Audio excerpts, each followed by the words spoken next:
dalang mga posibilidad ng tagumpay o kabiguan, ng ligaya o lungkot. Kaya marapat lamang na tanggapin si Jesus bilang tagapagligtas at Panginoon. At matapos yun ay panariwain ang katapatan at paglapit sa Kanya bawat araw o day by day.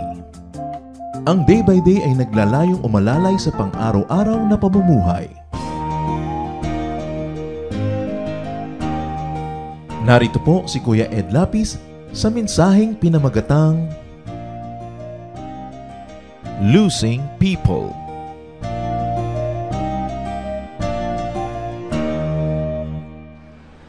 Most love songs are about lost love. Pagka sinuri po natin yung mga love songs, kahit saang kultura nang galing, karamihan tungkol sa mga naiwan, nawalan, napagtaksilan, nalungkot.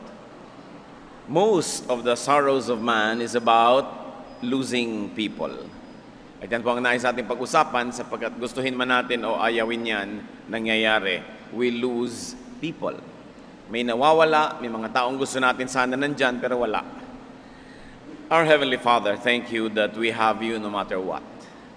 Patawarin niyo po kami sa aming mga paglimot kuminsan sa inyong katapatan, sa inyong pagmamahal at pag-ibig. Ilayo niyo sa amin, Panginoon, ang aming mga kasalanan tulad ng kung gaano kalayo ang silangan sa kanluran. Forgive us, cleanse us, enable us to receive blessings from you.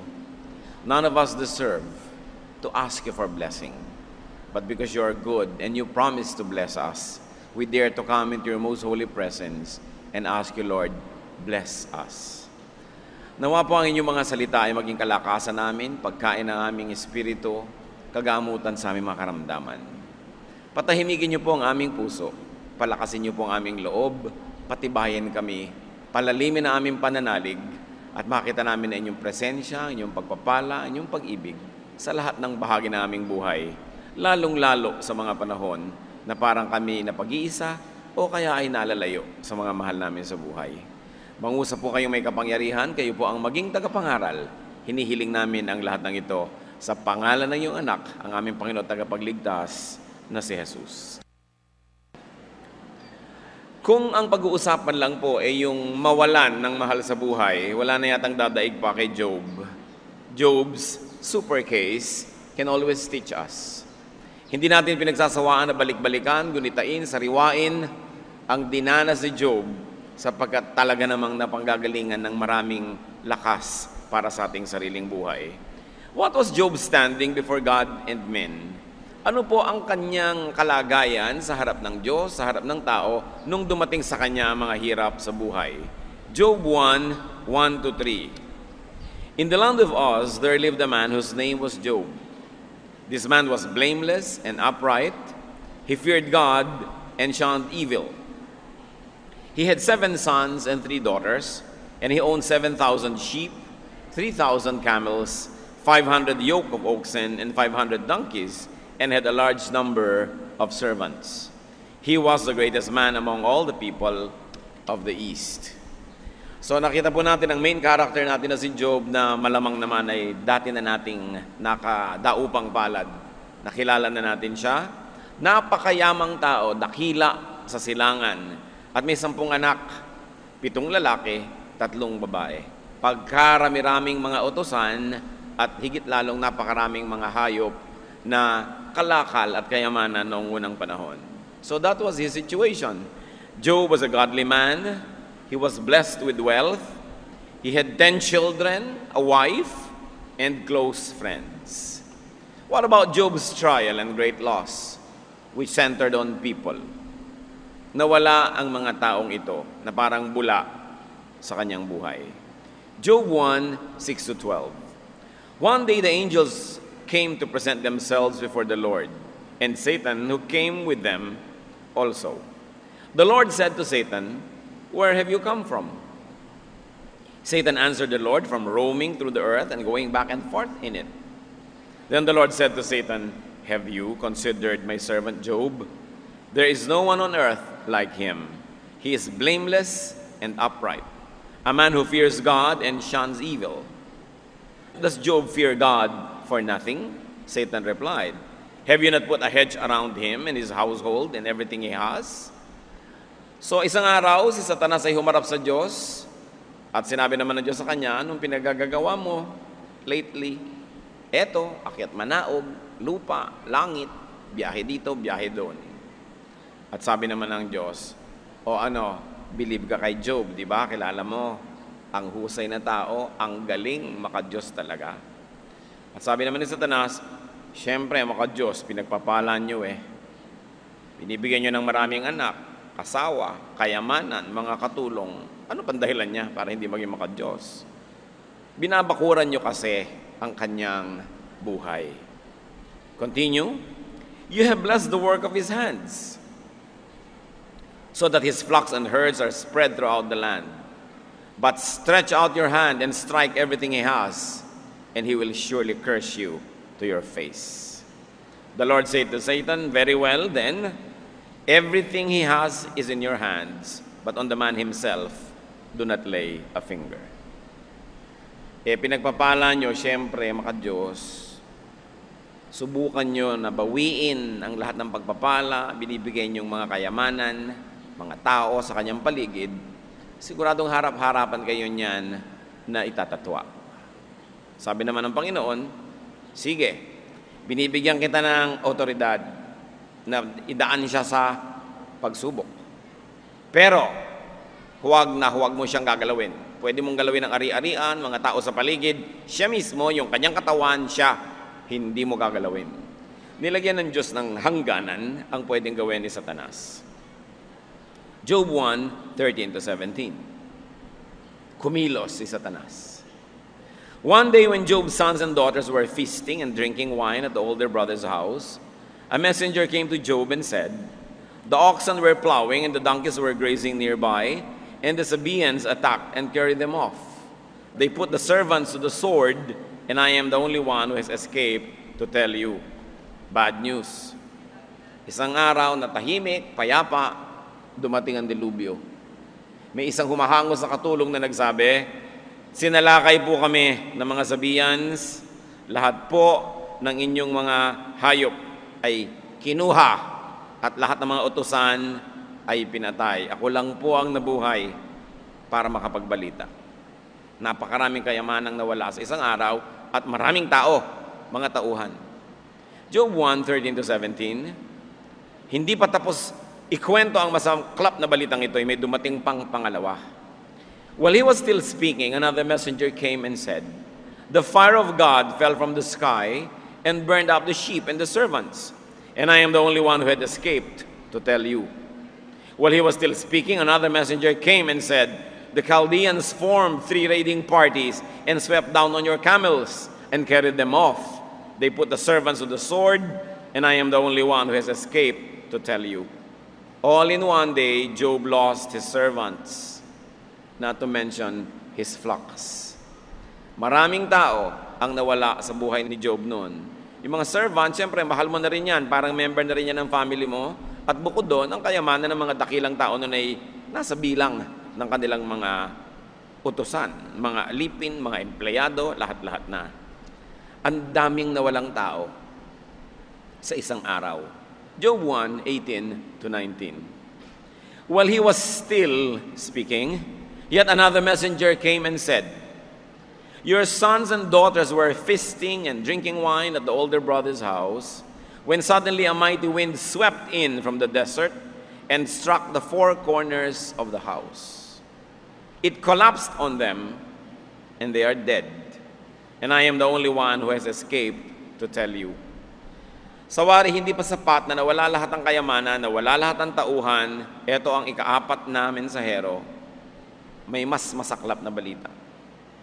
Sabi, merong isang masamang hangin na biglang umihip mula sa disyerto at masyadong hinagupit ang 4 na sulok ng bahay. Alam nyo nun, ang mga bahay, load-bearing ang mga dingding niyan. Sila yung nagbubuhat nung bubong, nung buong structure. At hindi lang isa ang tinamaan, yung 4 na sulok na nagdadala ng bigat ng gusali, hinagupit ng masamang hangin. Gumuho ang gusali, natabunan ang mga anak ni Job na nandoon at nagpifiesta. Job lost to death all his 10 children in a day. In a day. Ang pinakamalapit lang dito, yung kumisa na babalitaan natin, yung halos lahat ng pamilya nasa barko, lumubog, siya na lang yung natira. Hindi mo maintindihan kung anong klaseng lungkot yun. Hindi mo malaman kung paano bibigyan ng comfort yung nauulila sa ganung paraan. Nangyari yun kay Job at tunghayan natin ang ginawa niya. The breadth, length, and width of man's endurance was tested in Job. Noon pong Second World War, nung nakakapamayani yung mga Nazi sa Europa, marami silang ginawang mga illegal tests, labag sa batas ng tao. Meron po silang mga sinubukan ng mga pasyente na kinukuryente, nilalason, pinapahirapan, kung ano-ano mga pagpapahirap ang ginawa nila sapagkat gustong sukatin ng kanilang mga scientist ang kayang abutin ng kakayanin ng tao. Siyempre sila inusig ng daigdig pagkatapos noon at bawal na bawal yung ginawa nila. Pero yan ay isang curiosity, hanggang saan ang kayang tiisin ng tao. Physical pain naman yung kanilang tinest. Ito, emotional pain, yung dumating kay Job. 10 mga anak. Ang anak mo nga lang kung bata pa at ipinapagamot-mot, nilalagyan ng swero at hindi marunong yung nagkakabit, nakakailang tusok na, gusto mo na ihulog sa bintana yung nagtutusok Diba? Kung pwede lang sabihin, sa akin yun na lang ugat, itusok yan. Tinutusok ba lang yun? Hirap na hirap ang loob nyo. 10 anak. At kung may mga asawa yun at mga anak-anak pa, may mga apo pa yan na nadamay, lahat sila naubos.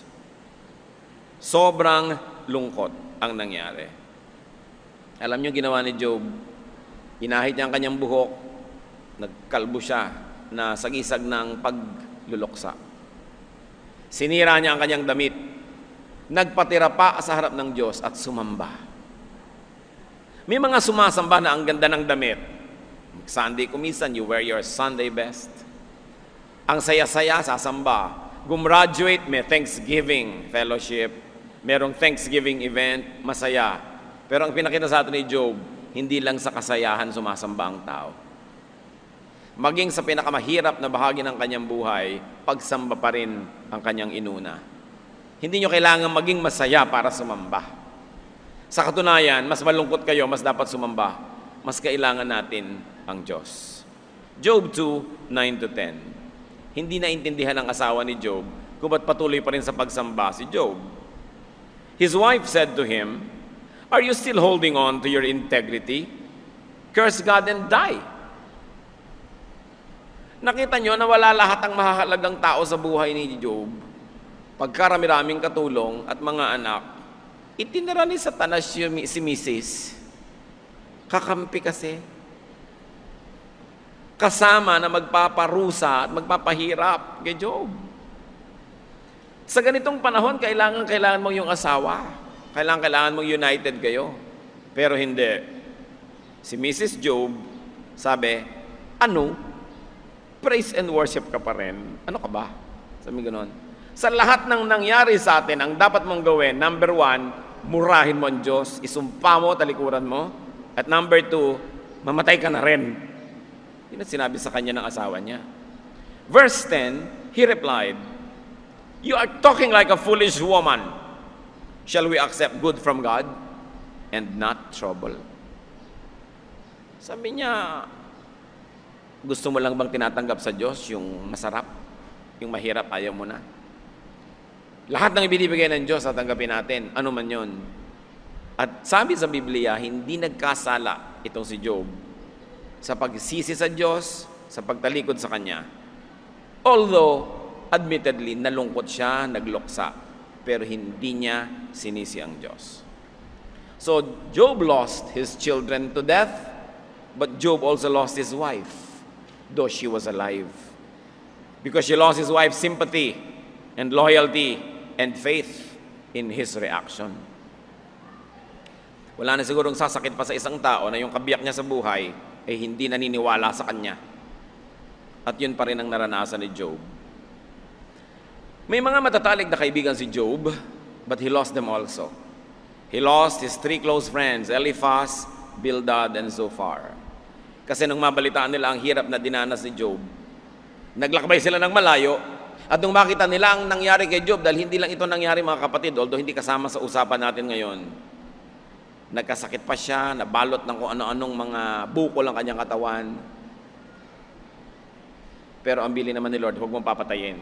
Sumidhi ng sumidhi yung trial eh. Nung makita nila yung kaibigan nila, hindi nila makilala. Para bang kuminsan, dadalaw tayo, biglang pumayat yung pasyente, hindi mo makilala, na ibang itsura, hapis na hapis. Hindi mo malaman kung paano mo ikukubli yung lungkot mo o reaction mo sa nakikita mong itsura nung dinadalaw mo. Hindi mo alam kung paano ka magmamaang-maangan o magbubulag-bulagan para huwag nang lalong bumigat ang kanyang nararamdaman pag nakita pa yung reaction mo. Ganito yung naramdaman ng 3 magkakaibigan.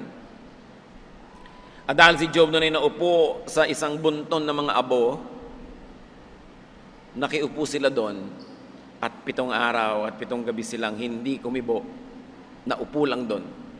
Beyond words ang kanilang pagkagulat, beyond words ang kanilang pakikiramay. Pero matapos yon, isa-isa nagsimula na silang sisihin si Job. Pinipilit pa aminin.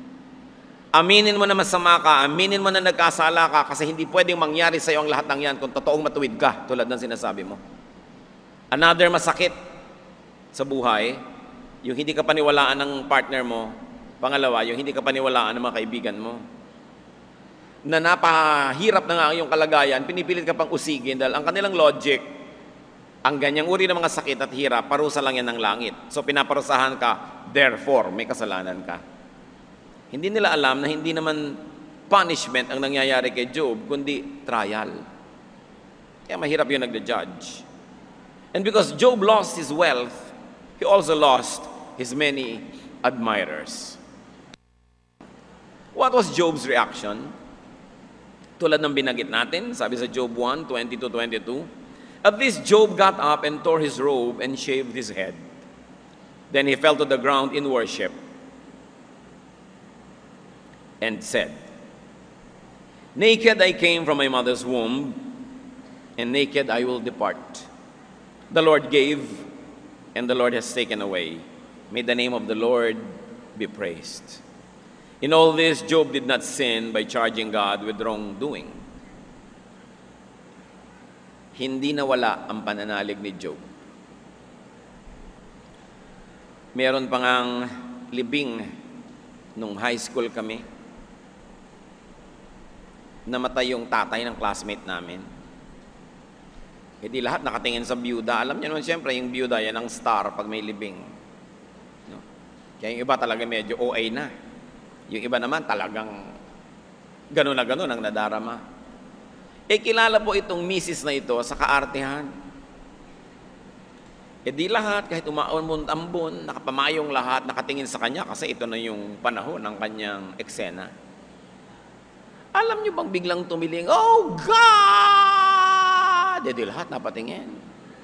At hindi ko na i-quote mga kapatid, biglang minura niya ang Diyos. Biglang napatingin sa lupa ang lahat ng tao.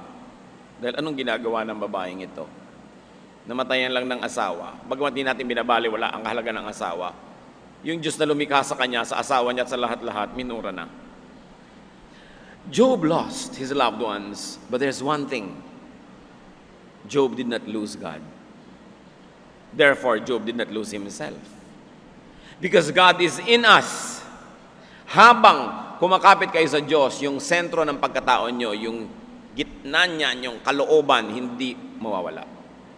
Because God is in us, as long as you believe in God, you will have a center and you will be strong. But even if you own the entire world, but God is not in you, you actually don't own anything. Kaya sabi, what good is it to own the whole world and lose your soul? Yan ang mahalaga mga kapatid. Dumarating ang paghihirap, may nawawala tayo sa mahal sa buhay, lalo kayong kakapit sa Diyos. Anong mapapalan nyo? Magtatampo kayo sa Diyos, makikipagkagalit kayo sa Diyos. Gaano ba karami ang alam natin para natin sisihin ng Diyos? Ibig sabihin, mas alam natin kung anong dapat. God is in us. Kaya yung mga sumasamba sa Diyos, umaawit, nagbibigay ng kanilang mga offering, mga papuri, sila man naaangat ang kalagayan at pakiramdam. Bakit? Nasa iyo yung Diyos eh. Pag itinaas mo siya, di tataas ka rin. Dahil magkasama kayo eh. Pero pag tinalikuran mo ang Diyos, tumatalikod ka rin sa'yo. Kasi kakambal mo ang Espiritu ng Diyos eh. Pagka minaliwala mo ang Diyos, nilait-lait mo yung Diyos, niyuyurakan mo rin sarili mo. Wala kang pwedeng gawin sa Diyos na hindi mo rin ginagawa sa iyong sarili. Kaya yung mga taong paladasal, palasunod sa Diyos, kahit mahirap, hindi nawawala ng joy. Hindi nawawala ng tibay ng kalooban because God is in you. So Job mourned the loss of his children and he rebuked his wife. He did not play her game just to keep her. Kung minsan para huwag ka lang iwan ng asawa mo eh, basang ayon ka na sa kanya, papayag ka na sa kanya eh. Kahit sumasamba na siya sa diablo, samba ka na rin, huwag ka lang iwan. Pero siya, sabi niya, huwag kang ganyan, huwag kang magsalita na parang isang hangal na babae. Hindi ka ganyan, di bagay sa iyo yan. Our noble situation in life should enable you to know better. At nung siya sinisisi ng kanyang mga kaibigan, he reasoned with his friends. Si Job yun, tayo. What about our case? Ano ba ang ating sitwasyon? What is our standing before God? Sabi ng Diyos, righteous si Job. So righteous siya, tayo.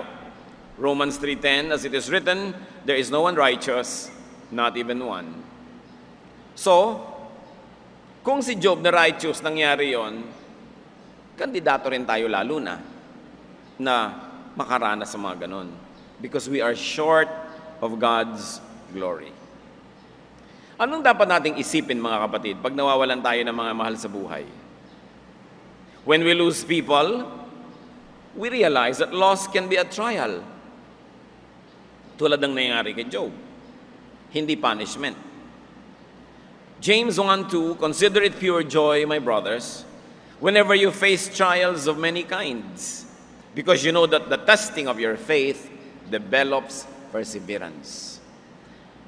Sabi, kahit gaano kahirap at gaano kabigat, huwag niyong papayagan na mawala yung joy, yung malalim na ginhawa ng loob, kahit hirap ang katawan, hirap ang isip. Tahimik ang loob mo sa kaloob-looban, kasi alam mo na may Diyos ka. Sapagkat ang pagharap sa mga ganyan, ang magiging bunga ay ikabubuti at kapakinabangan natin. Huwag nating lilimutin na nakalagay sa Biblia na anumang uri ng tukso o pagsubok na dumadating sa tao ay sukat muna ng Diyos bago niya payagan. Tulad ng bago niya pinayagan si Satanas na ligligin itong si Job, nilagyan niya ng limitasyon. Una, huwag mo siyang gagalawin. Galawin mo na lahat, huwag lang siya. Nung susunod na wave of trials, sabi, sige, galawin mo, pwede, ang katawan, pero hindi mo papatayin, may hangganan. Sabi sa Bible, God does not allow us to be tempted beyond our strength, but with the same temptation, we also give the way out. Pag pinayagan ng Diyos ang isang pagsubok, ang isang tukso, may hangganan yon. Sukat niya tayo, ang pinapayagan niya, yung alam niyang kaya natin. At kasama ng tukso, may kakambal na exit door para ka makaiwas. Tanong nung iba, bakit po hindi ako nakaiwas? O kaya bakit ako natalo? Kasi hindi ka umiwas. Kasi nagpatalo ka. Kasi malinaw ang Biblia, kaya mo yan kung kakayanin mo. Kaya nga pinayagan ng Diyos. Pero nasa sayo, kung ipapatalo mo ang laban, o mananalo ka. By God's help. Isa pa po, kung hindi man yan trial, it could be training. Nakakita na ba kayo ng mga athlete na hindi nahihirapan sa training? Nakakita na ba kayo ng mga scientist na hindi mo na nagpakabihasa sa kanilang mga methods? Nakakita na ba kayo ng sino man na gagawa ng isang dakilang bagay na hindi nagsasanay? So kung may ipapagawa rin sa atin ng Diyos sa mga mission sa buhay, mga ministries, sinasanay din tayo. 1 Peter 5:10, and the God of all grace, who called you to this eternal glory in Christ, after you have suffered a little while, will Himself restore you and make you strong, firm, and steadfast. Sabi ang Diyos, maawain, mabuti. At kung ikaw man ay payagan niyang magdusa, sumandali, ang kasunod nun, papalakasin ka niya, ibabalik niya sa iyo ang mga akala mo'y nawala, yan ang mangyayari sa iyo. Kung minsan mga kapatid, may mga hirap tayong dinaranas, hindi natin alam kung para sa ano. Kung hindi nyo maintindihan kung para sa ano, Trial ba? Remember, yung trial pag righteous yun, ha? O training ba? At kung nalampasan nyo na yung hirap, hindi nyo pa rin maintindihan kung ba't kayo dumaan doon, maghanap-hanap kayo ng magagawang mabuti kung saan magagamit nyo yung natutunan nyo sa hirap. Tinrain kayo para tayo may magawa sa pagpapalaganap ng kaharian ng Diyos. Na ang ibig sabihin, hindi lang pagtuturo, kundi pagkalinga sa mga nahihirapan, naghihirap, nasasaktan, nauulila, nalulungkot. Sino ba ang makakaminister sa mga bagong byuda, kundi yung mga dati ng byuda? Lalo't 8 beses na kayong nabiyuda. Mahirap danasing 8 beses mamatayan, pero pagka nakalampas na kayo doon, talagang kayo na yung pinaka-general ng mga counselors dyan. Habang lumalalim ang ating nilulusong, mas mataas naman ang ating maaahon. Para sa ikabubuti rin ng iba, ipaglilingkod natin sa Diyos. Si Jesus man dumaan sa training, dumaan sa pagsubok, nahirapan para sa atin.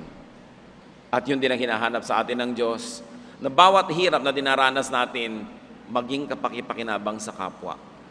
Kung ang hirap na nalampasan natin, ganun lang, nilampasan lang, tapos na, para ano?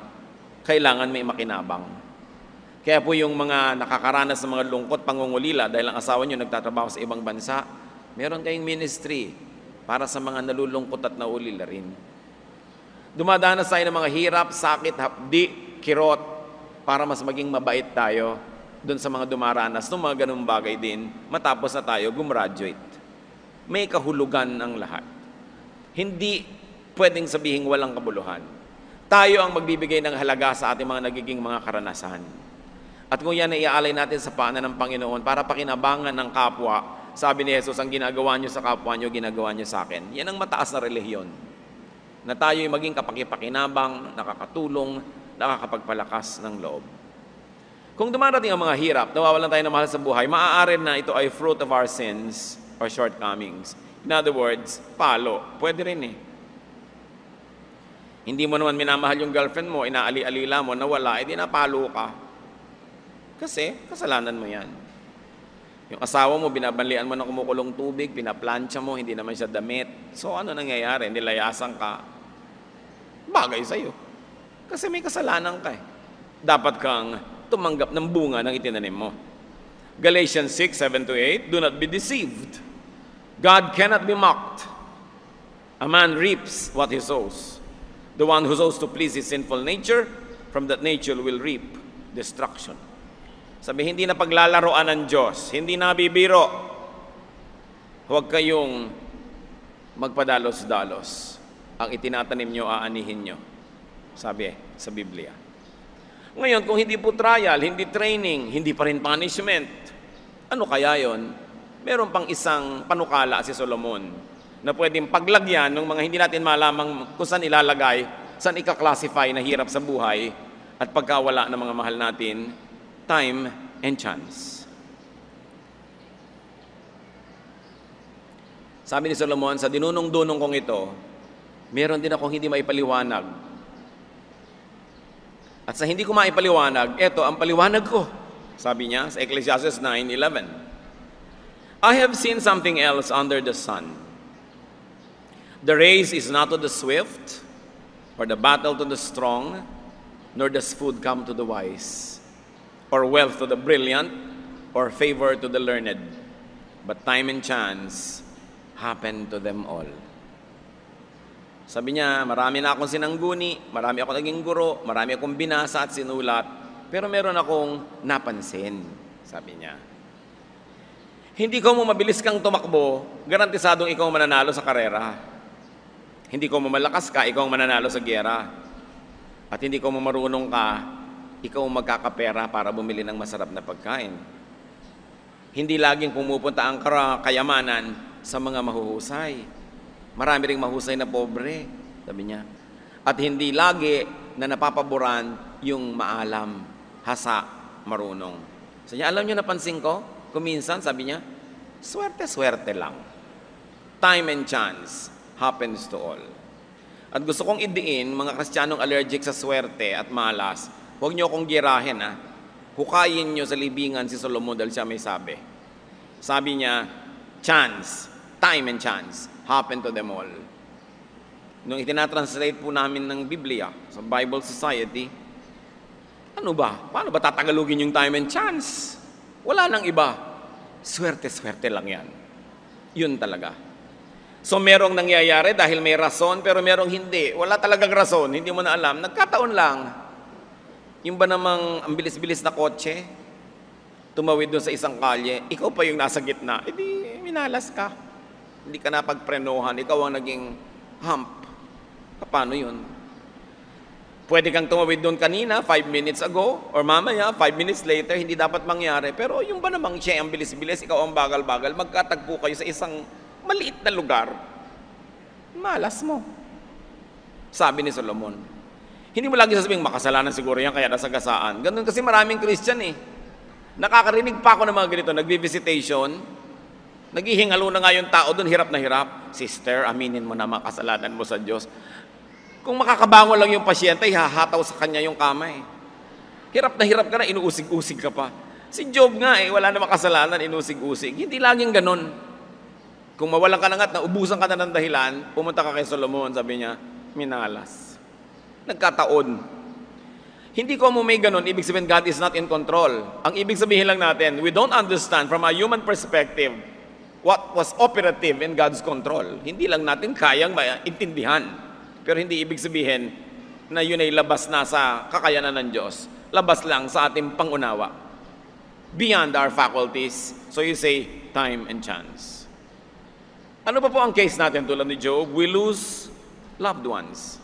We lose associates and partners, family and friends. We lose them and we lose people to death. Isa yan sa mga pinakamahihirap. Lalo't hindi matibay ang relasyon mo sa Diyos. Mahirap yatang mamatayan. Isa sa mga pinakaayaw kong pinaggagawa as pastor, yung nagpupunta sa mga patay, mga namatayan. Kasi naapektuhan ako eh. Paano ka naman po papa-apekto? 3 times, 4 times a week. Ano pang matitira sa'yo? Diba? Pero talagang wala naman ako pinupuntahan ganyan na hindi ako talaga naapektuhan. Kaya hanggat maaari lang nga, when people ask me to do the memorial service, iba natin pastor ang gagawa, I'll just be present. Hindi ako umiiwas doon sa trabaho, kundi hindi madali. Hindi madali. Lalo't kilala mo talaga, malapit sa'yo yung namatay.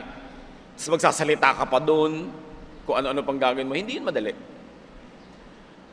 Sapagkat nakikita natin kung minsan yung talagang halos maglupasay, talagang parang nawalan na ng lahat-lahat kasi namatayan. But we lose people to death. It cannot be avoided. We lose people to distance. Oo nga, buhay, pero ang layo. Nasa kaila-ilalim ang kuweba ng New Zealand. No? Layo. We lose people to time. Busy sila eh.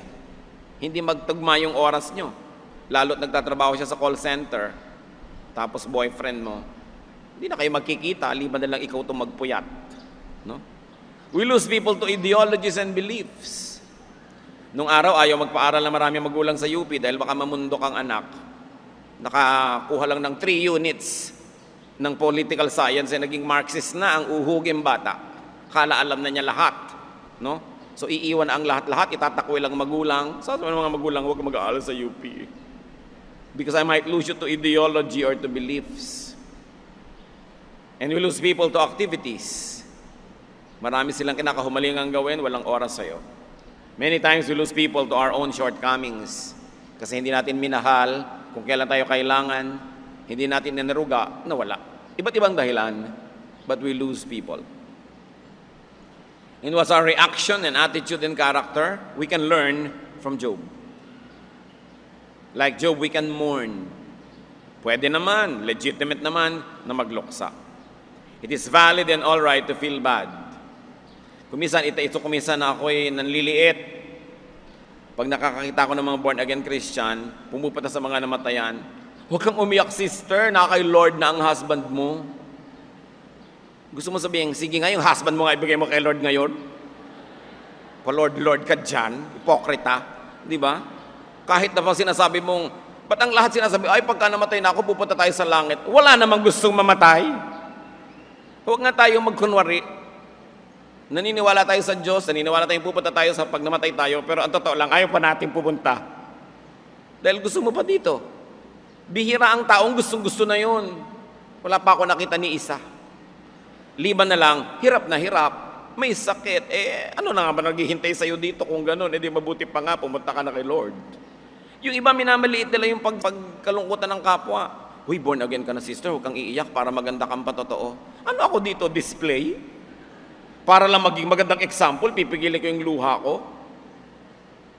Ang inyong pong lingkod, baligtad. Pag nasa mga patay tayo at nagpipigil ng iyak yung namatayan. Sige, iyak pa, iyak pa. Sige pa, iyak pa. Di mabuting iiyak nang lumabas. Hindi yun masama. Si Job nagluksa, pero sumamba. O balik na rin nyo, sumamba, pero luksa. Pwedeng pagsamahin yung dalawang bagay na yun. May panahon ng lahat, and there's a time to mourn according to Ecclesiastes. We can and should review the facts. Pagka po tayo ay nawawala ng mahal sa buhay, what should we review? That we don't own anything. Therefore, we don't own people. Everything we have is God-given, therefore is borrowed. Ipakadiin-diin natin sa isip natin ito mga kapatid, wala tayong pag-aari. Bagay man, lalo kong tao. Kahit anak nyo, hindi kayo makakagawa ng anak. Hindi nyo nga alam kung paano nabuo yan. Yung iba nga, 3 buwan ang nandun, di pa niya alam eh. Hindi natin ginagawa ang tao, Diyos ang gumagawa niyan. Kung iyan ay isinilang, dumaan sa iyong sinapupunan, daan ka lang, pero hindi talaga sa'yo nagmula sa Diyos. Ang asawa, hindi sa'yo. Ang anak, hindi sa'yo. Wala tayong pag-aari. Sabi sa Psalm 24 verse 1, the earth is the Lord's and everything in it, the world and all who live in it. Ang mundo, lahat ng nasa mundo, mga nakatira dito sa Diyos. Wala tayong pag-aari. Kaya maganda yung Tagalog, ang tawag natin dyan, ari-arian. Kunwari lang. Hindi totoo. Therefore, hindi ka serious na ikaw ang may-ari nun. And because you don't own anything, you cannot lose anything that you never owned in the first place. Pag sinabi mong nawalan ako, ibig sabihin sa'yo dati yon. Pero dahil wala tayong ni anumang atin, wala rin pwedeng mawala. Hindi yun nawala. Yung cellphone mo, dating nasa kamay mo, na-snatch, ngayon nasa kamay na ng iba. Hindi naman nawala nasa Blumentritt lang. Nasa planeta pa, nasa Milky Way pa, wala namang nawawala, di ba? Lumilipat lang ng lugar. So tao man, hindi siya nawawala, lumilipat lang ng lugar. So sabihin nawalan ako, bakit meron ka ba? Yung hikaw ko, nung ipinanganak ka ba, may hikaw, wala. Ay di, wala naman. Buti nga, nakahiram ka at may sumabit na hikaw sa'yo kahit Tupperware. So, huwag ka malungkot. Naku, 9 buwan ko na yung iniingatan. Buti nga, 9 buwan ka nagkahikaw. Ngayon, nawala na. Liban na lang, burara ka kasi kaya nawala. Talagang dapat ka maging sorry. Pero kung ginawa mo lahat ng magagawa mo para huwag nawala pa rin. Di nawala. Ganun talaga yung buhay. Something's lost and something's gained in living every day. It's part of life. Hindi pwedeng sa'yo lahat kasi mapupuno ka na niyan. People suffer loss because they are deceived into thinking as owners. Yun. That's the heart of the matter. Nagdurusa ka na may nawala kasi akala mo sa'yo. Pero mula sa simula, hanggang gitna, hanggang dulo, kung alam mong hindi sa'yo tihiram lang, natural, mababawi. Ang pasalamat ka, nakahiram. Hindi ka magagalit sa Diyos, magpapasalamat ka tulad ng ginawa ni Job. Sabi niya, tatanggap lang ba tayo ng masarap at hirap? Hindi na. Nagbigay ang Diyos, binawi ng Diyos, purihin siya. Yun ang sabi niya. How can we own people when we do not even own our own bodies? Sabi nga sa 1 Corinthians 6:19-20, you are not your own. You were bought at a price. Sarili mo nga, hindi sa'yo. Maging sa'yo pa yung boyfriend mo, maging sa'yo pa yung asawa mo, yung anak mo, no. Isang malaking kasinungalingan. Wala tayong pag-aari. Lahat tayo, pinapahiram lang. And when we lose things, we can and should worship God in spite of the loss. And very probably because of the loss. Dahil nawalan ka, lalo kang dapat sumamba.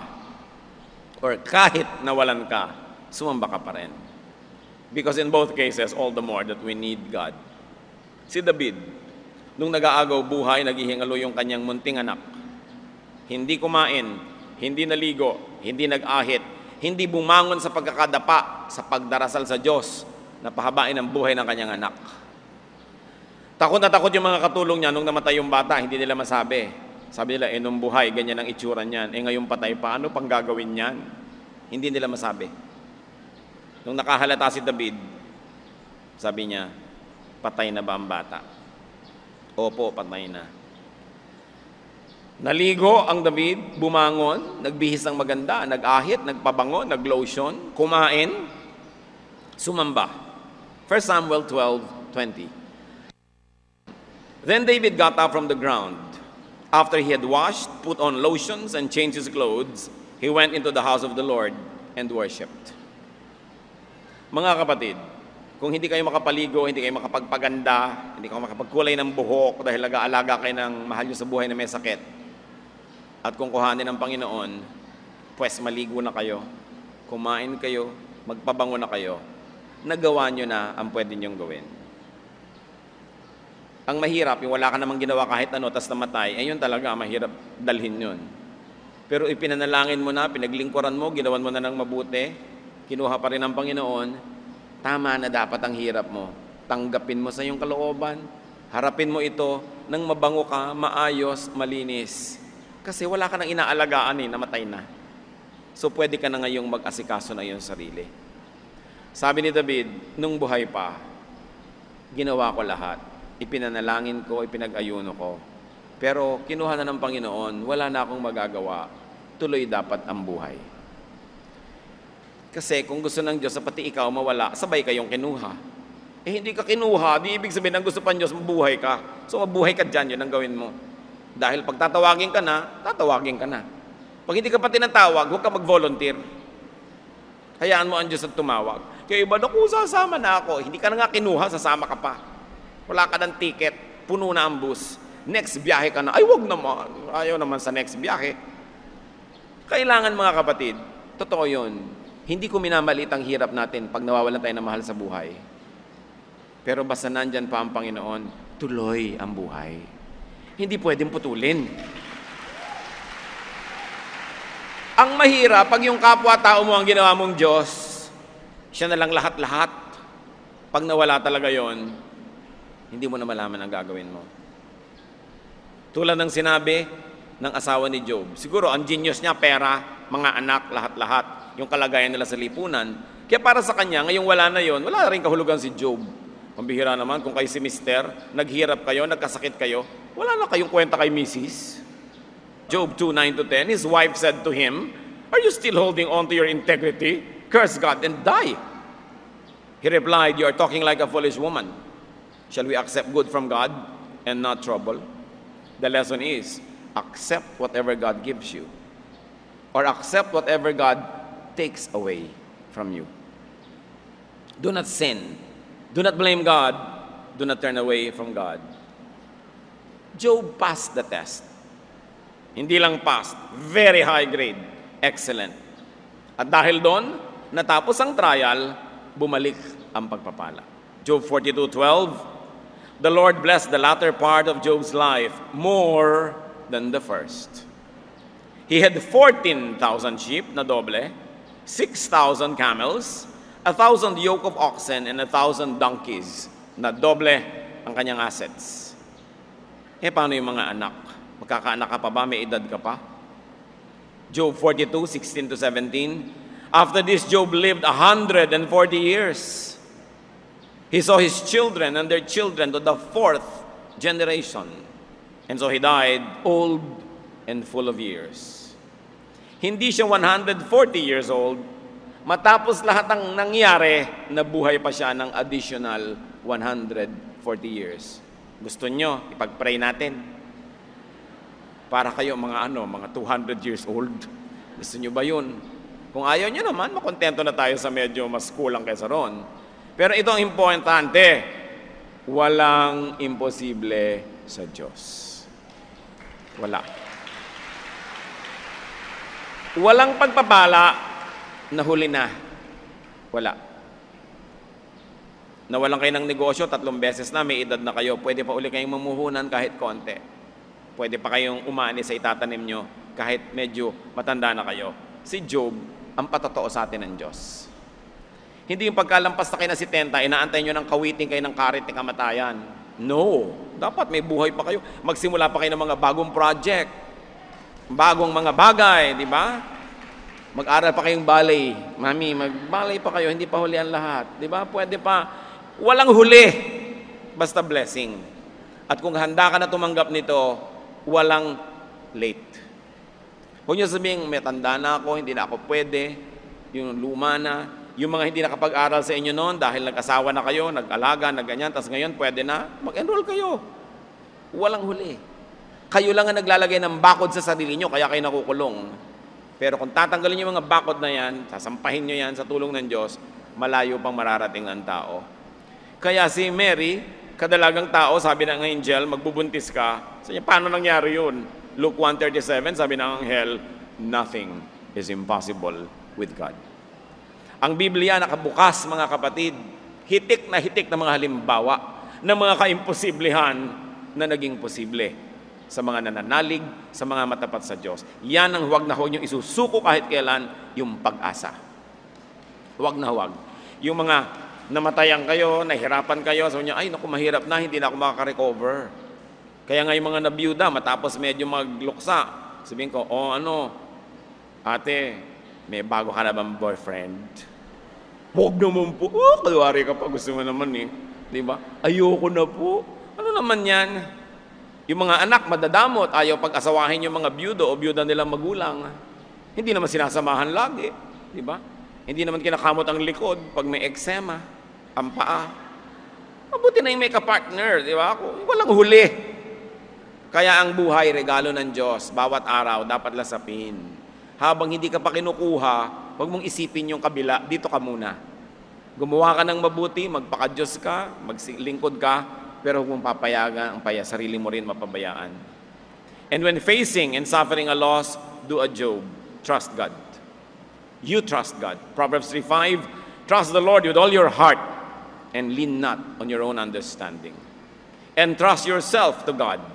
Jeremiah 29:11, for I know the plans I have for you, declares the Lord, plans to prosper you and not to harm you, plans to give you hope in a future. Kasi niya, may plano ako para sa iyo. Kung wala kang plano sa buhay mo, ako meron, sabi ng Diyos. Kung hindi mo alam ang plano ko, sumunod ka na lang. Pero may plano ko para sa iyo. Walang buhay na sayang, walang buhay na walang katuturan, walang buhay na walang pupuntahan. Lahat may plano ang Diyos. Kaya lang kailangan mag-cooperate ka para mangyari yon. At kung may nawawala sa inyo, do what you can to regain lost things. Yung iba naman nawawalan kasi nga pabaya. So ayusin mo para hindi ka na mawalan na naman. Sabi sa Proverbs 14:23, all hard work brings a profit. Huwag kang madadala, nagnenegosyo ka, nalugi, sige uli, sige nang sige. Natututo ka naman you become a better person. And even if Job's happy ending doesn't happen in your life, do a Job pa rin, stick to God. Isaiah 40:31, but those who hope in the Lord will renew their strength. They will soar on wings like eagles. They will run and not grow weary. They will walk and not faint. Nanghihina ka, pinanghihinaan ka ng loob, lalo kang kumapit sa Diyos. Sabi, ang umaasa sa Diyos, nakakalipad ng mataas, nakakatakbo ng malayo, at maraming nagagawa na hindi nanghihina. What is a great antidote to loss of people? Ano po ba ang pinakamalaking pangontra para hindi tayo sobrang malungkot pag may nawawala? Love people, but do not be too attached. Love, but do not be too attached. At lalong-lalo, huwag kayong magmahal to the point that you lose yourself just to win somebody or to keep somebody. Kumisa sa pagtatangka nating maibig, mapansin, o huwag iwan, nililimot na natin ang ating dignidad, nililimot na natin ang ating sarili, nabubura na yung ating pagkatao, nawawala na tayo ng sariling anino, umiikot na lang tayo kabuntot nung minamahal natin sa buhay. Akala nyo ba mamamahal kayo sa ganun? No, because you will be less and less interesting. The moment you no longer run in your own orbit and you have become a satellite of someone else, you will be just very, very uninteresting. You will be dull and all the quicker that you're going to lose that person. Pag ayaw sa inyo, adjust kayo ng konti. Pag ayaw pa rin, di wag, we both lose. Pero yung natanggalan na kayo ng pagkatao, ang mga aspiration nyo, isinuko niya ang inyong mga pangarap, ang inyong mga values, ang inyong pananalig, para lang siya nandyan, hindi pa rin kayo papansinin. Lalo nga kayo hindi mapapansin. Ang pinakamasakit at pinakamalaking kawalan, hindi mawalan ng taong minamahal, kundi mawalan ng pagkatao. Yung ikaw mismo, hindi ka na tao. Basahan ka na lang, dahil sunod-sunuran ka na lang doon sa nagugustuhan mo. So magmahal ka, but up to a point. Huwag mo isasakripisyo yung dangal ng pagkatao na ibinigay sa'yo ng Espiritu ng Diyos, because you're fearfully and wonderfully made. You are the temple of the Holy Spirit. You are not somebody's doormat. Huwag nyo isasacrifice yun para lang sa romantic love. Kasi ang dangal mong bilang tao, mga pangarap mo at mga mithiin, pag yan ang isinuko mo para lang magkaroon ka ng boyfriend o girlfriend, iiwang ka rin. Kasi hindi ka interesting. Ang importante is to love God above all people. Love God above any person, though you may love people to the max. But make sure that your love for God is higher.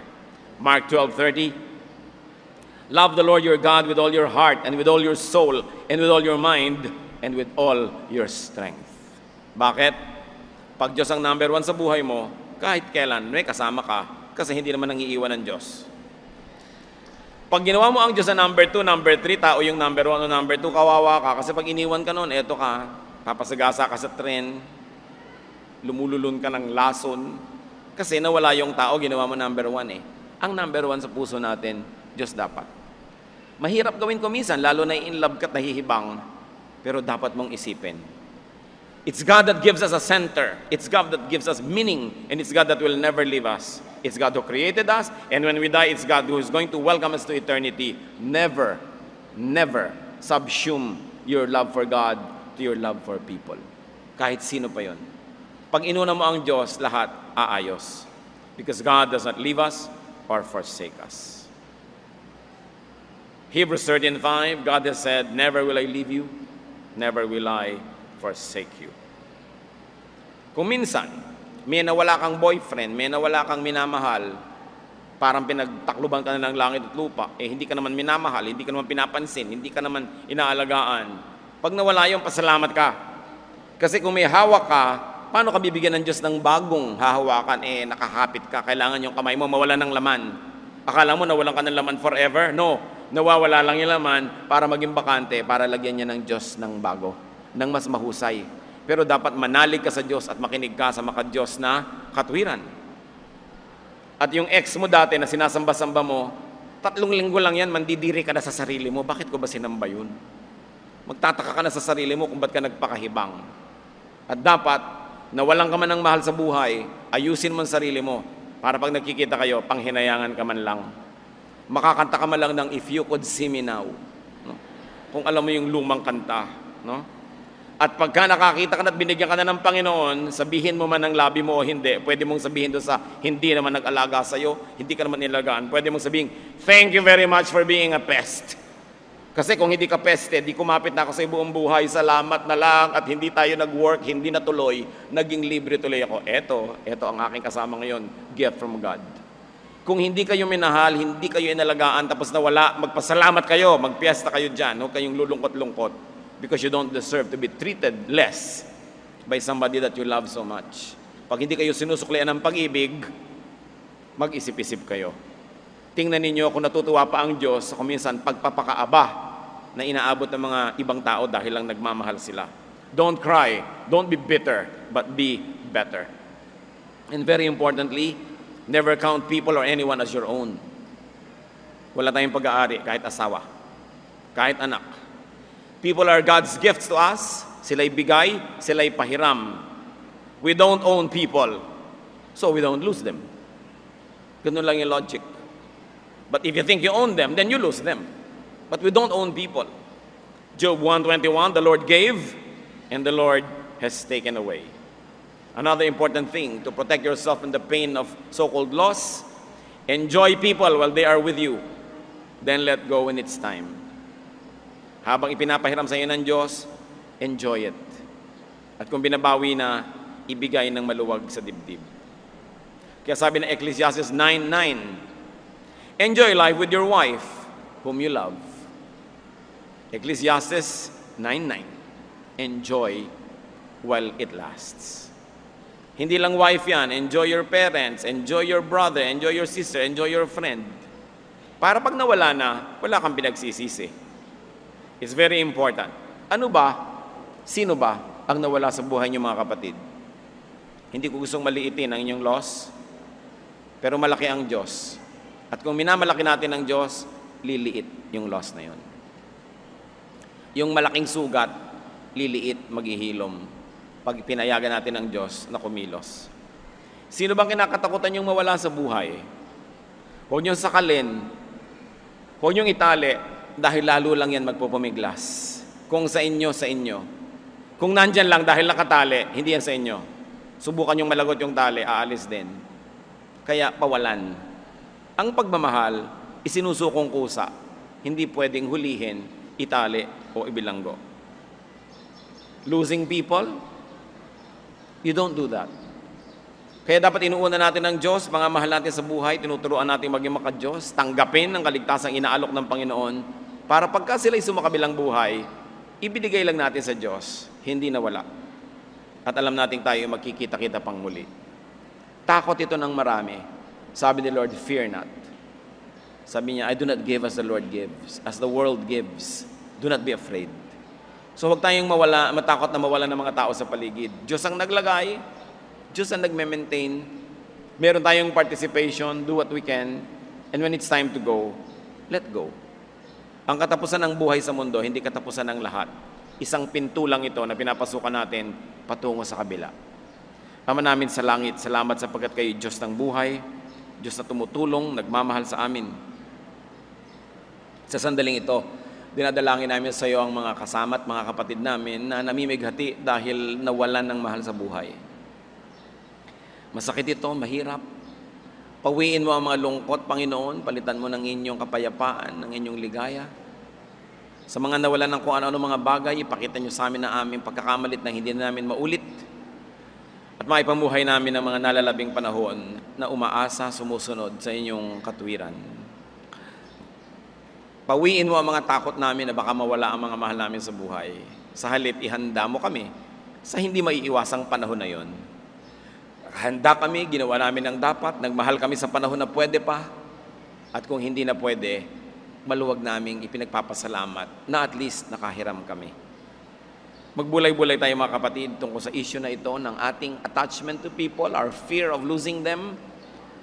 At yung iba naman sa takot na huwag mawalan, hindi na lang nakikipagrelasyon. Mas malaking kawalan yun. Sabi nga, it's better to have loved and lost than never to have loved at all.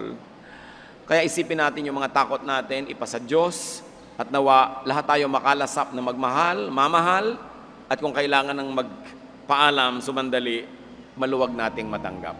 Be with the Lord, ask for personal blessings.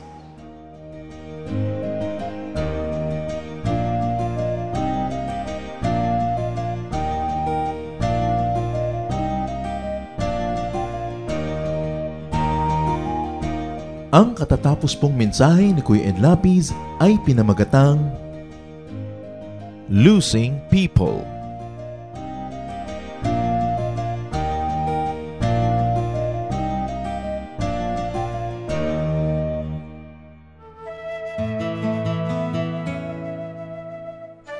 Bakit mahilig ang Pilipino sa basketball? Ang liit naman natin. Ang basketball kasi team game yan eh. Hindi siya individualistic game tulad halimbawa ng golf o tulad ng iba pang mga laro. Kaya gustong-gusto ng mga Pilipino. Kasi ang gusto natin hindi lang laro, kundi yung may kalaro. Yung may teamwork talaga. Kaya yung pagbabasketball is actually a social interaction. At hindi lang yun, napakadali kasi mag-basketball eh. Meron ka lang kaprasong goal, may kapraso kang board, pwede ka nang maglaro. Nagiging popular ko.